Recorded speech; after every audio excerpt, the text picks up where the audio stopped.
चलो दोस्त, good evening. Welcome back to my channel Shiksha Setu. शिक्षा सेतु की इस लेक्चर में आपका स्वागत है। आज का लेक्चर काफी खास होने वाला है। जो भी हमारे क्लास 12 के आर्ट्स जो वाले स्टूडेंट जो है, हमारे बिहार बोर्ड के आर्ट्स के स्टूडेंट है, उनसे मैं रिक्वेस्ट करना चाहता हूँ कि आज का लेक्चर मिस नहीं करना है, क्योंकि आज के लेक्चर में आपको दीर्घोत्तरीय प्रश्न उत्तर पढ़ाई होने वाला है। ये पूरे हिस्ट्री, पूरे इतिहास का जो आपको लॉन्ग टाइप क्वेश्चन आपके एग्जाम में जो आते हैं, टोटल 8 लॉन्ग क्वेश्चन आते हैं एग्जाम में, ठीक है ना। यानी कि 8 क्वेश्चन आपके एग्जाम में आएंगे बिहार बोर्ड में, लॉन्ग क्वेश्चन जिसको दीर्घोत्तरीय प्रश्न उत्तर कहा जाता है, जिसमें से 4 क्वेश्चन का जवाब देना है, मतलब 20 नंबर। अगर 20 नंबर बैठे बैठे उठा लेना है आराम से, क्योंकि सबसे ज्यादा नंबर यही उठाता है लॉन्ग क्वेश्चन, ठीक है ना, जिसको लॉन्ग टाइप क्वेश्चन कहा जाता है, दीर्घोत्तरीय प्रश्न उत्तर। तो आपके लिए सेलेक्टेड पूरे बुक से, पूरे इतिहास पढ़ने की जरूरत नहीं है, पूरे हिस्ट्री से, क्लास 12 की हिस्ट्री से पूरे 20 गो, मात्र 20 गो दीर्घोत्तरीय प्रश्न उत्तर सेलेक्ट करके लेके आए हैं। वह कौन कौन सा दीर्घोत्तरीय प्रश्न है, मैं आपको अभी बताने वाला हूं, ठीक है ना। बस लास्ट तक देखते रहिए। और यहाँ पे याद रहे, सिर्फ यहाँ पे हम आपको क्वेश्चन बताएंगे, आंसर के लिए आपको थोड़ा सा वेट करना पड़ेगा। मतलब आज क्वेश्चन देख लीजिए, चाहे तो इसका डायरेक्ट आप पीडीएफ ले लीजिएगा, नंबर दिख रहा है, कांटेक्ट कर लीजिएगा, ठीक है ना। या आपको शिक्षा सेतु के यूट्यूब चैनल पे धीरे धीरे कर इसका आंसर भी आपको देंगे। तो सबसे पहला क्वेश्चन आपके लिए इस बार के लिए इंपॉर्टेंट क्या होने वाला है। सबसे पहला क्वेश्चन, हड़प्पा सभ्यता के पतन के मुख्य कारणों का वर्णन करें। हड़प्पा सभ्यता का पतन जो हुआ, इसका मुख्य कारण क्या है, इसको लिखना पड़ता है। इसको लिखिएगा तो 5 नंबर मिलेगा।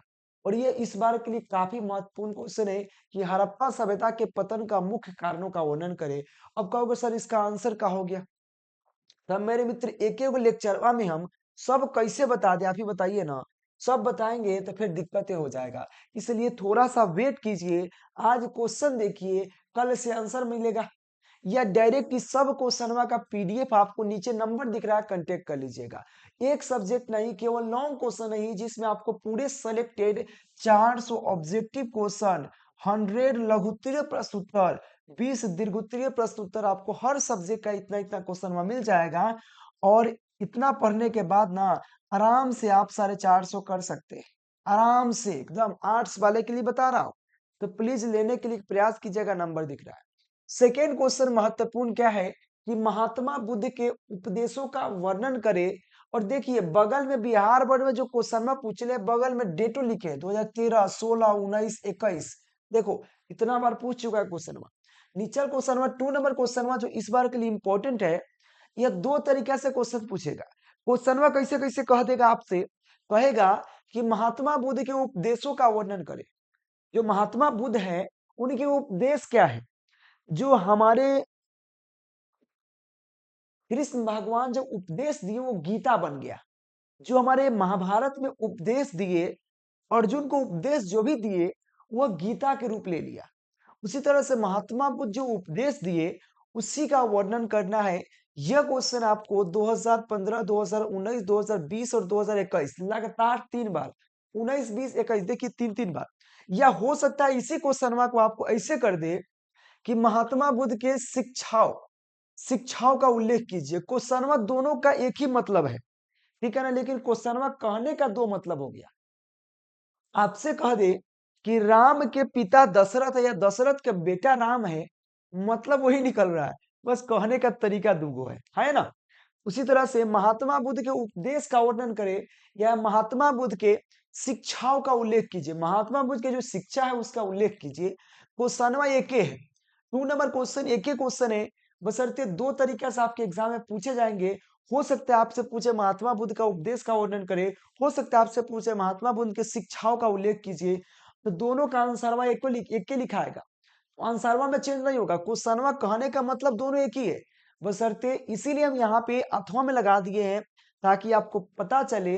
कोई कोई क्वेश्चन ऐसा होता है कि एक एक क्वेश्चनवा के 4 तरीके से पूछ देगा, और आपको हम पढ़ा देंगे कि महात्मा गांधी को सॉरी महात्मा बुद्ध के उपदेश का वर्णन करे, और आप वहां पे क्वेश्चनवा कर देगा कि महात्मा बुद्ध के शिक्षाओं का उल्लेख कीजिए। तो लो भाई सर जी आपने पढ़ाया कहाँ, भाई मतलब वो उहे निकलता है, ठीक है ना।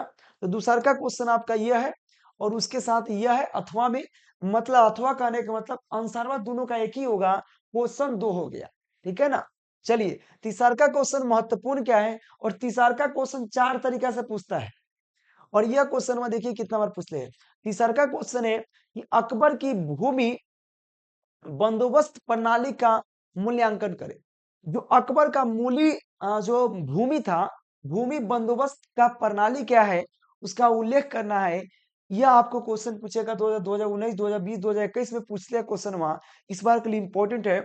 और इस क्वेश्चन का तीन तरह से आपसे चार तरीका से क्वेश्चन पूछेगा। क्वेश्चन का देखो, क्वेश्चन कहने का मतलब, क्वेश्चन कहने का कहेगा अलग अलग, लेकिन मतलब एक ही निकलेगा। जैसे पूछेगा अकबर की भूमि कर प्रणाली का प्रकाश डाले, मतलब वही हुआ। अकबर के शासन काल के कर कर निर्धारण का क्या प्रणाली है, मतलब वही हुआ। वहां पे मुगल राज में भूमि बंदोबस्त प्रणाली का वर्णन करे, मतलब वही। मत देखो, चार क्वेश्चन हुआ, ये चार क्वेश्चन हो, लग रहा है कि चार क्वेश्चन है, लेकिन क्वेश्चन है एक के। लग रहा है ना 3 नंबर क्वेश्चन में चार क्वेश्चन है, भाई क्वेश्चन वहां एक के। क्वेश्चन भले चार तरीके से कहा गया है, लेकिन मतलब एक ही निकल रहा है कि यहाँ पे भूमि बंदोबस्त, यहाँ भी भूमि बंदोबस्त।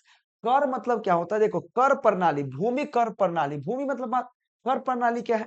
और यहाँ पे अकबर के शासन काल में कर निर्धारण, ठीक है ना, भूमि कर निर्धारण का उल्लेख कीजिए। मतलब चारों क्वेश्चन वहां एक ही है, उसका मतलब भी एक ही है, बस कहने का तरीका एक अलग अलग है। इसलिए चारों क्वेश्चन का आंसर एक लिखाएगा।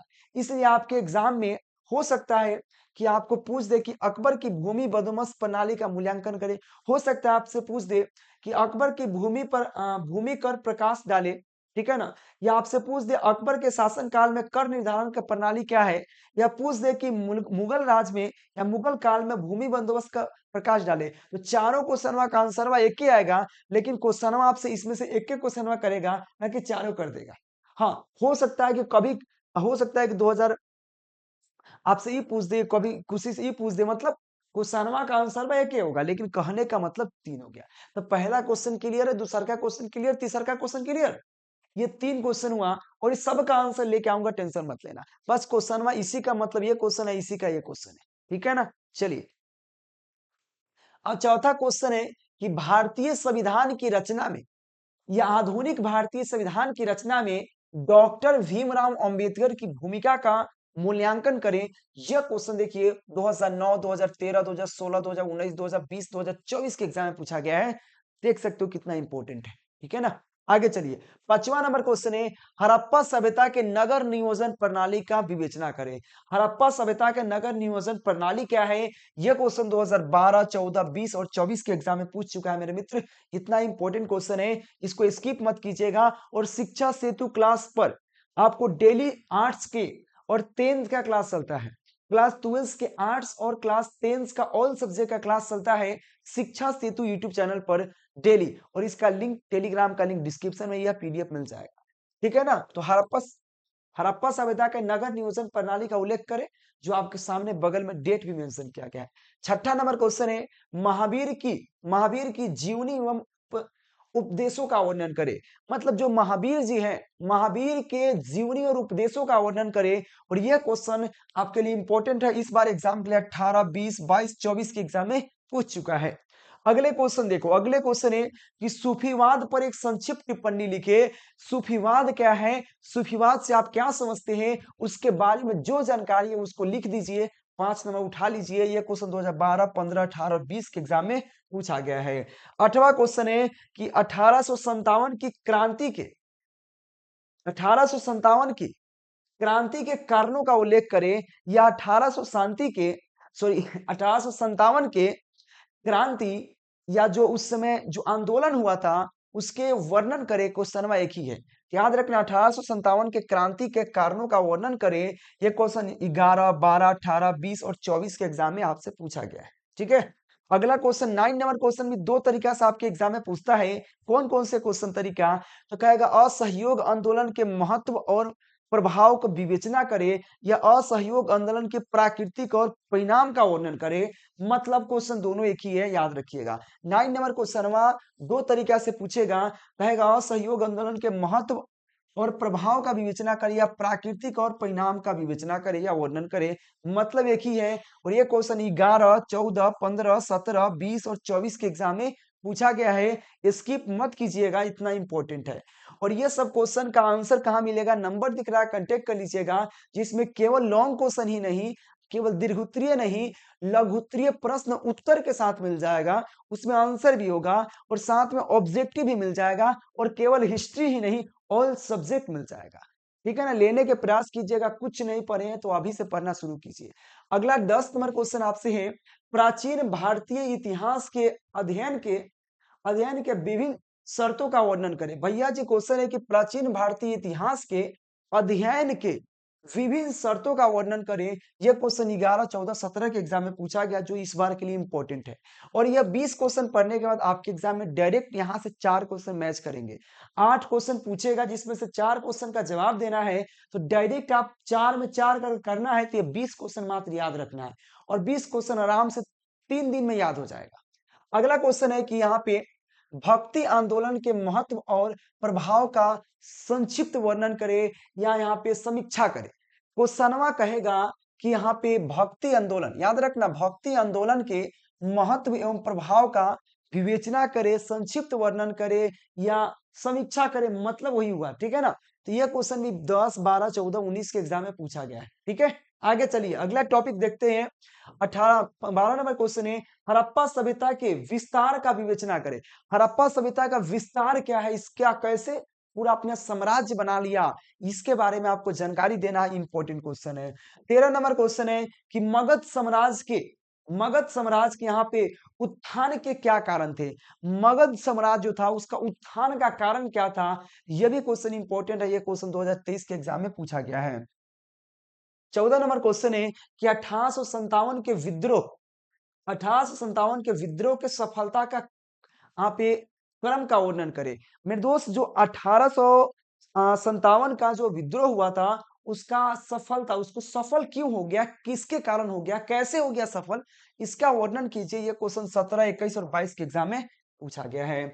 अगला क्वेश्चन है, मुगल काल में यहाँ पे जमींदारों की स्थिति का वर्णन करें। जो मुगल काल के जमींदार लोग थे, उसकी स्थिति क्या थी, इसी का वर्णन करना है, जो 2010, 13 और 16 के एग्जाम में पूछा गया है, बिहार बोर्ड के एग्जाम में। मेरे मित्र, सबका इंपॉर्टेंट क्वेश्चन लेके आऊंगा, सबका ऑल सब्जेक्ट का। और आपका हो सकता है किसी का हिस्ट्री ना हो, किसी का दूसरा सब्जेक्ट हो, तो कमेंट करिएगा, ऑल सब्जेक्ट आर्ट्स पढ़ाई होगा यहाँ पे। ठीक है ना, चलिए अगला क्वेश्चन है, अकबर को एक राष्ट्रीय शासन क्यों कहा जाता है। जो अकबर है उसको एक राष्ट्रीय शासन क्यों कहा जाता है। और ये क्वेश्चन 2009, 12, 19, 20, 21 के एग्जाम में पूछा गया है, इतना इंपॉर्टेंट है। आगे आइए, अगला क्वेश्चन आपसे है, 17 नंबर क्वेश्चन को दो तरीका से पूछता है।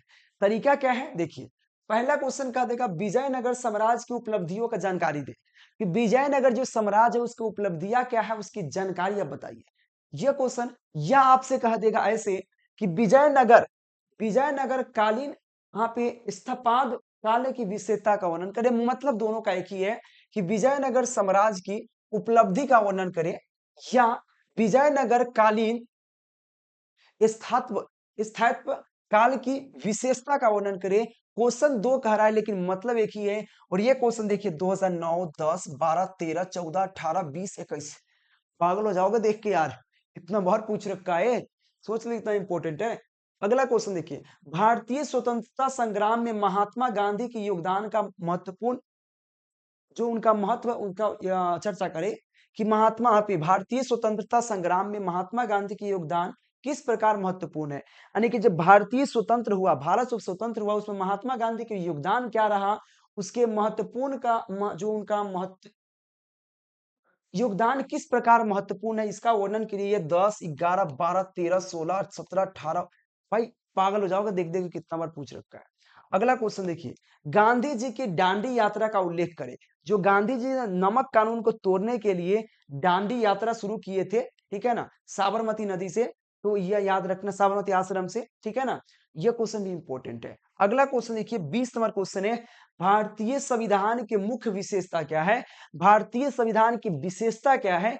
यह भी क्वेश्चन इंपॉर्टेंट है मेरे मित्र। यह क्वेश्चन 2020 और 22 के एग्जाम में पूछा गया है। मैंने बस 20 क्वेश्चन आपको यहाँ पे पढ़ाए। यह 20 क्वेश्चन का आंसर लेने के लिए नंबर दिख रहा है, कांटेक्ट कर लीजिए, जिसमें आपको केवल इसी का आंसर नहीं मिलेगा और साथ में आपको 100 लघुत्तरीय प्रश्न, 20 दीर्घोत्तरीय प्रश्न और 400 ऑब्जेक्टिव क्वेश्चन आंसर मिलेगा। और यह केवल एक सब्जेक्ट का है। इतना पढ़ोगे आराम से 85% कर सकते हो और ऑल सब्जेक्ट का इतना इतना क्वेश्चन पढ़ लोगे ना, आराम से आप 450 प्लस कर सकते हो मेरे मित्र। उसमें आपको हिंदी इंग्लिश भी इन्वॉल्व होगा, आपको मिल जाएगा। नंबर दिख रहा है, कांटेक्ट फटाफट कीजिए और लेने के प्रयास कीजिए। ऐसे में इस सब का आंसर लेकर धीरे धीरे आपको पढ़ाएंगे। लेकिन पीडीएफ लेना फायदा यह है कि आप डायरेक्ट वहां याद कर सकते हो, यहाँ पे समझोगे वहां पे याद करोगे। ठीक है ना? तो आज के लेक्चर में इतना ही। Thank you watching for this video. और Shiksha Setu YouTube channel subscribe कर लेना और बेल आइकन दबाकर टेलीग्राम ज्वाइन कर लेना। थैंक यू मेरे दोस्त।